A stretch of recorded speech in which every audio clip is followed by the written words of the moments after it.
Salut à tous, la team OL, Thomas M Show pour OL Fan TV. Très heureux, les gars, de vous retrouver pour une nouvelle vidéo débrief de OL OM. C'est Olympico, même si on l'a fait hier un petit peu avec la team sur OL Live TV. D'ailleurs, je tiens vraiment à vous remercier au nom de toute l'équipe. Vous avez été quasiment 1000 lors du débrief d'hier après le match. Donc merci beaucoup. Ce n'est que le début de l'aventure et c'est surtout grâce à vous si nous arrivons à faire de tels scores. On espère en tout cas vous divertir, on espère échanger avec vous et surtout vous permettre de mieux vivre les matchs, de vous exprimer surtout via les messages.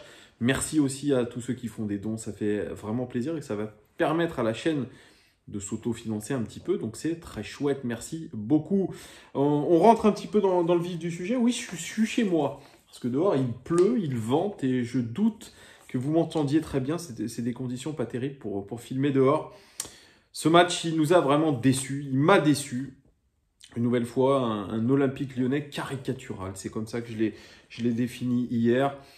Bien sûr, on se crée énormément d'occasions, oui, parce qu'il y a des occasions, parce qu'on fait beaucoup de tirs, mais je vous donnerai des statistiques extrêmement précises après.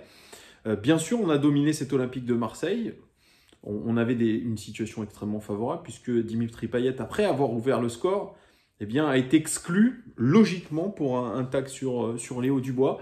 Et on avait tout le loisir, à 11 contre 10, de pouvoir mettre en place une stratégie et surtout de gagner. C'est une sorte de faute professionnelle pour moi de ne pas avoir gagné ce match, surtout quand vous le dominez de la tête et des épaules. Je vous donnerai la statistique de Marseille hier sur ce match, même je vais vous la donner tout de suite. 3 tirs pour Marseille, un cadré, un but, un joli but d'ailleurs de Dimitri Payet, mais ce n'est absolument pas normal. Et l'OL s'entête dans un jeu extrêmement caricatural, comme je vous ai dit, à base de centre, une circulation en U, très peu de verticalité. Il y a eu une passe en profondeur et c'est Tino Kadewere qui a fait cette passe en profondeur. C'est trop peu de verticalité. Comme le disait aussi Maxence Cacré, ça manque de folie dans ces 30 derniers mètres. Juninho le dit aussi, ça manque de quelque chose dans les 30 derniers mètres. On n'arrive pas vraiment à être agressif dans ces 30 derniers mètres. Même si je suis d'accord avec vous, on aurait dû gagner ce match sur un but valable de Houssem Aouar dans la surface de réparation. Mais la prestation d'ensemble des Lyonnais est bien terne. On a dominé, oui, mais arriver autant à dominer et ne pas gagner, ce n'est absolument pas normal. C'est un problème mental et je crois que l'OL s'est obstiné à centrer. C'est la tactique de Garcia. Ils suivent les principes de jeu de Garcia. Les joueurs n'ont pas lâché Garcia parce qu'ils appliquent à la lettre ce qu'il leur demande de faire, c'est-à-dire de centrer. Peut-être aussi que l'adversaire le sait et fait une tactique Didier Deschamps, Coupe du Monde 2018. On laisse libre les côtés, on laisse centrer, on défend bien l'axe. C'est ce qu'a fait très bien l'Olympique de Marseille, même si c'est un petit peu miraculeux qu'ils aient arrivé à tenir ce score de 1 partout. C'est quand même un quasi-miracle, mais vous voyez, c'est absolument pas normal d'exclusivement avoir ce genre de tactique. Alors bien sûr, Rudy Garcia vous dira que pendant la semaine d'entraînement, ils ont beaucoup travaillé devant le but. Oui, il y a eu beaucoup d'exercices de centre. Alors, si je parle d'un point de vue personnel, parce que vous savez, j'adore parler de moi, à mon petit niveau, pour ceux qui ont déjà joué avec moi sur un terrain, ils savent que mon idole, c'est David Beckham et que j'adore centrer. Si je peux centrer, je centre parce que j'adore. Je doute qu'à l'Olympique Lyonnais, ce soit des joueurs qui adorent centrer, qui aient des idoles comme David Beckham, qui sont d'excellents centreurs. Je pense que si à l'Olympique Lyonnais, nous avions des joueurs comme Florenzi, comme Trent Alexander-Arnold, comme Andrew Robertson, je pense que ça serait différent en tout cas. Je trouve que les centres sont extrêmement mauvais. Je vous donnerai ces statistiques tout à l'heure qui confirment absolument ça. Si encore nous avions de bons centreurs. Et puis, on n'a pas que ça. Quand vous avez une ligne d'attaque aussi peu performante au niveau technique, eh bien c'est très compliqué. On a vu hier un Toko Ekambi absolument désastreux techniquement, notamment sur des contrôles. Vous pouvez prétendre à rien. Et c'est ça aujourd'hui qui fait peur à l'Olympique Lyonnais, c'est que aujourd'hui la confiance elle est dans les chaussettes, c'est un vrai problème mental. Et c'est la question qu'on avait soumise à Paolo Rongoni. Comment à l'entraînement mettre des situations de match quasiment réelles? C'est très compliqué, mais pourtant il faudrait le faire, parce que c'est pas en jouant avec des plots qui sont disposés sur le terrain lors des jeux d'entraînement que vous allez pouvoir faire quelque chose. C'est pas aux gardiens qui laissent filer les ballons dans les buts, parce que ça se passe comme ça, pour donner confiance aux attaquants. On demande un petit peu aux gardiens de pas trop plonger. Donc oui, mais ça aussi, c'est faussement on donne faussement de la confiance aux attaquants, donc c'est zéro aussi. Donc je pense qu'il y a un vrai problème à l'entraînement. Ce côté un petit peu manque de grain de folie, pareil, c'est je pense un problème mental. C'est que les joueurs n'ont pas confiance en eux. Et donc, comme ça fait plusieurs matchs qu'ils sous-performent, parce que c'est de la sous-performance, eh bien, ils se disent qu'ils peuvent jouer pendant des heures et qu'ils ne marqueront jamais. Le seul point positif, c'est qu'on ne perd pas. Et oui, Rudy Garcia l'a dit, nous ne perdons pas et on encaisse très peu de buts. Donc ça, c'est plutôt pas mal, mais offensivement, c'est absolument désastreux. Un Rudy Garcia qui avait mis une composition d'équipe un petit peu surprise. Il a changé ce système de jeu 4-2-3-1, qui était le système de prédilection de notre ami Bruno Genesio. Voilà, donc il a mis sur le terrain notamment Melvin Barr à gauche. Il a mis un milieu de terrain double pivot assez improbable. Thiago Mendes Cacré. Aouar, qui s'est confirmé à l'Olympique Lyonnais comme restant, eh bien, lui a été mis en tant que meneur de jeu. Et puis une ligne d'attaque, Toko Ekambi, Cornet et Tino Kadewere. Sachant que, notamment, Memphis Depay est en instance de départ. Donc, il n'a pas été mis sur la feuille de... Enfin, il n'a pas été mis dans les titulaires. Mais on avait une très belle équipe sur le banc de touche. On avait du Guimaraes, du Memphis, du Dembélé, du Diomandé, du Cherki. Ça avait de la gueule. Quand même, au niveau des statistiques générales de ce match, 24 tirs côté lyonnais, 3 tirs seulement côté marseillais, 3 cadrés sur les 24 tirs côté lyonnais. Un penalty qui a donné le but. C'est pas une action dans le jeu. Donc ça c'est une statistique absolument inquiétante. 68% de possession de balles pour les Lyonnais, archi dominateur, et 32% pour les Marseillais. 7 dribbles réussis côté lyonnais, 4 dribbles côté marseillais, 21 duels aériens gagnés côté lyonnais, 13 duels aériens côté marseillais, donc là aussi on les a gagnés. 17 tacles réussis côté lyonnais, 13 tacles réussis côté marseillais, 19 corners à 5, et ces corners toujours joués à 2 de la même façon. Arrêtez, vous ne surprenez personne les gars, personne. Et puis, ces statistiques de centre, 51 centres de l'Olympique Lyonnais, seulement 10 réussis. Voilà. Au niveau des expected goals, 3,14 buts attendus, dont un penalty coté à 0,76 expected goals, mais c'est quand même des gros chiffres. 1,38 côté marseillais. Au niveau de l'indice de pressing, le nombre de passes autorisées à l'adversaire avant une intervention défensive, eh bien l'OL est à 7, ce qui est très bien.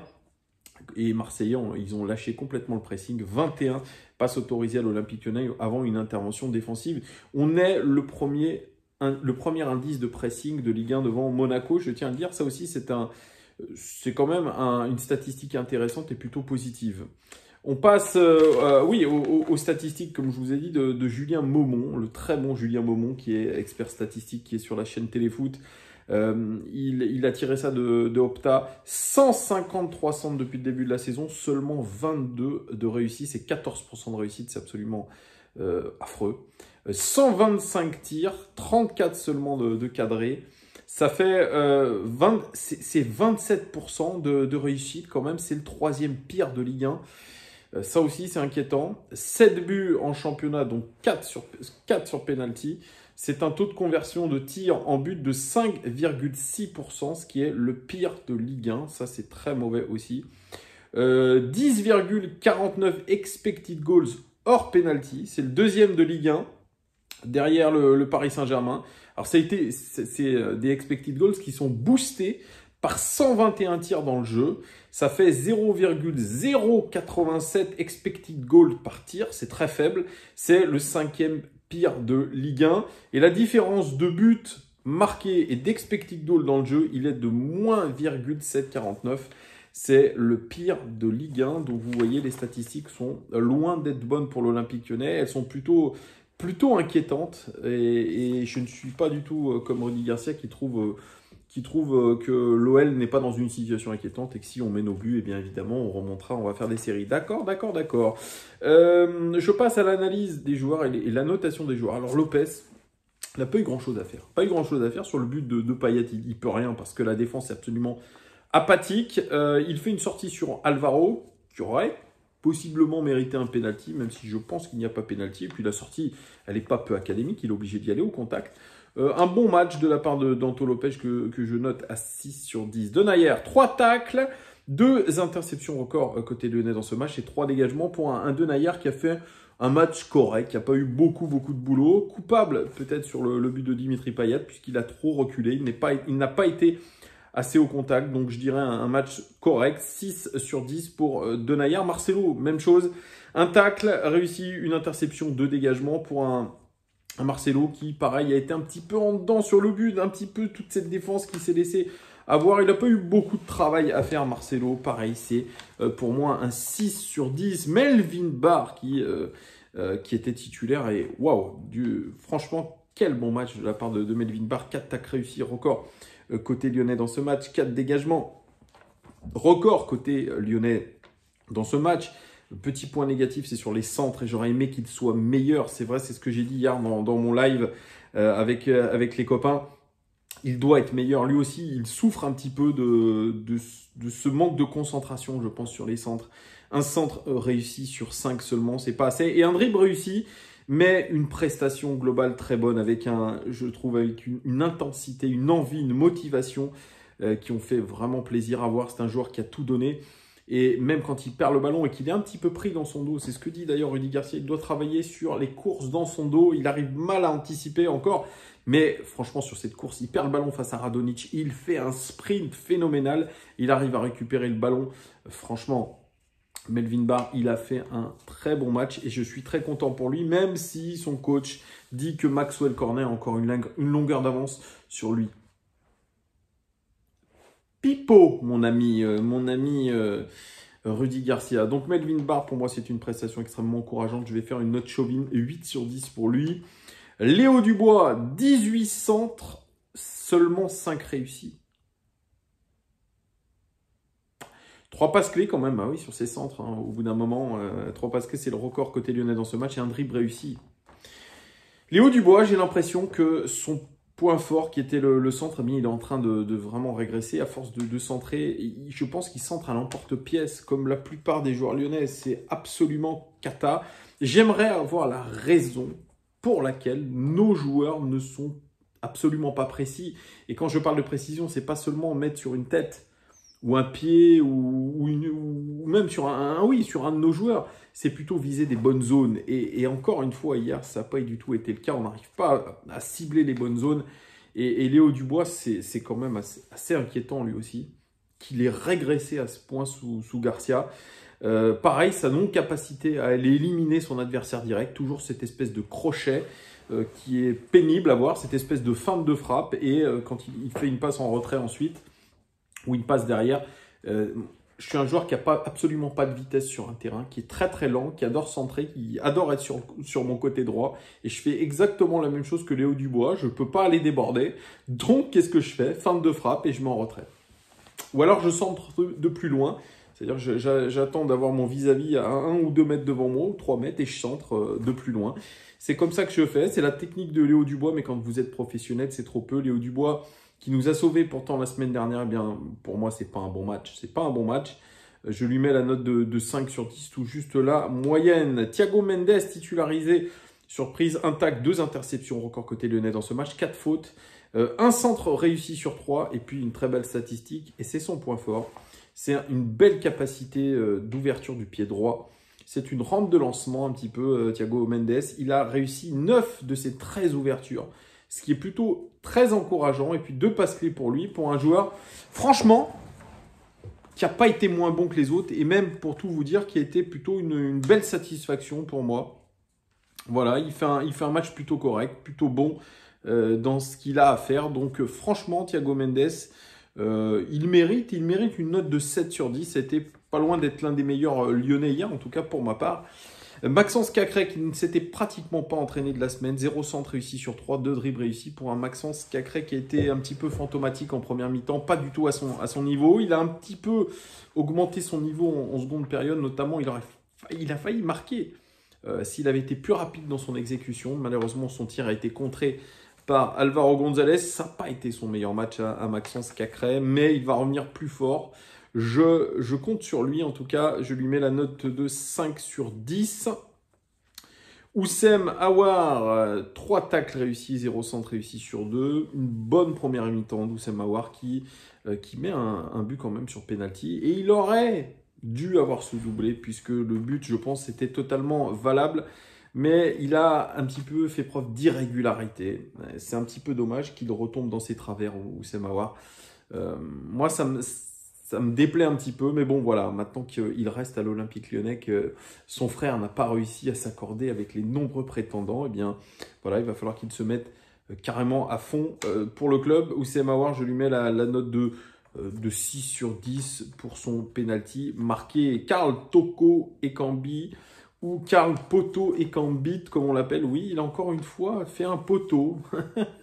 Ça ne va pas pour Karl Toko Ekambi, mais quel match dégueulasse techniquement.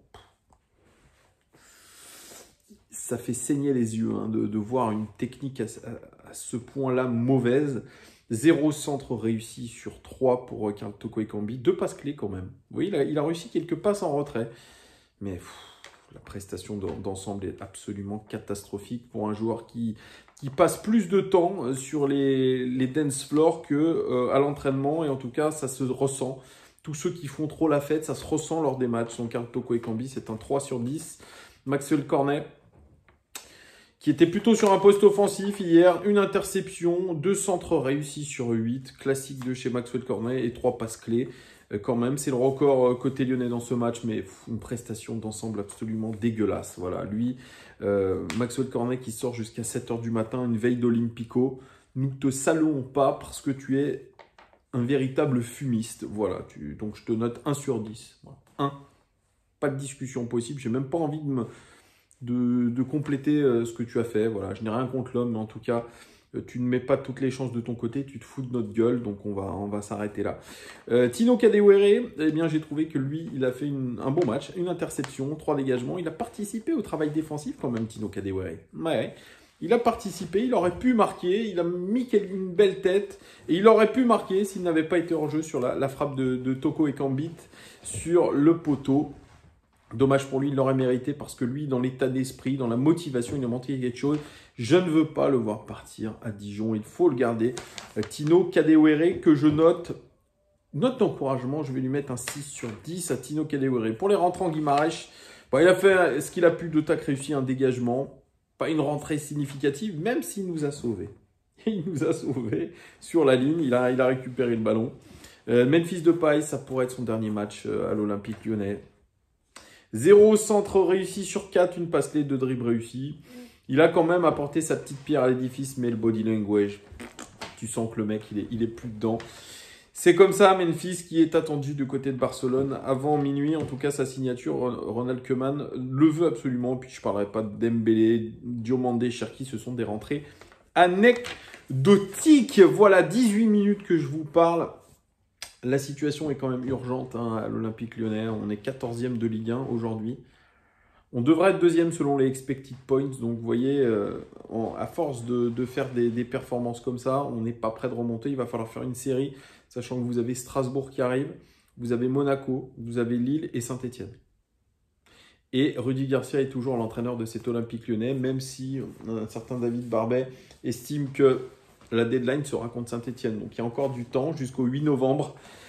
Mais avec la trêve internationale où vous n'avez pas tous les joueurs à votre disposition pour travailler, je me demande encore où on va. C'est quelque chose que voilà, j'ai du mal à maîtriser. Je suis un petit peu résigné, je suis un petit peu blasé. Je pense que comme beaucoup, d'ailleurs, vous allez me commenter un petit peu cette vidéo. Me dire si vous êtes d'accord avec moi sur les notes. N'hésitez pas à vous exprimer sans fil, toujours dans la limite du respect. Bien sûr, les gars. Mais en tout cas, merci beaucoup de votre fidélité. Merci beaucoup de me suivre et de nous suivre de plus en plus nombreux. Ça fait extrêmement plaisir. Un pouce, un abonnement si vous n'êtes pas abonné. Et puis partagez cette vidéo sur les réseaux sociaux. Je vous souhaite une très bonne soirée et un très bon début de semaine. À très vite les gars. Ciao!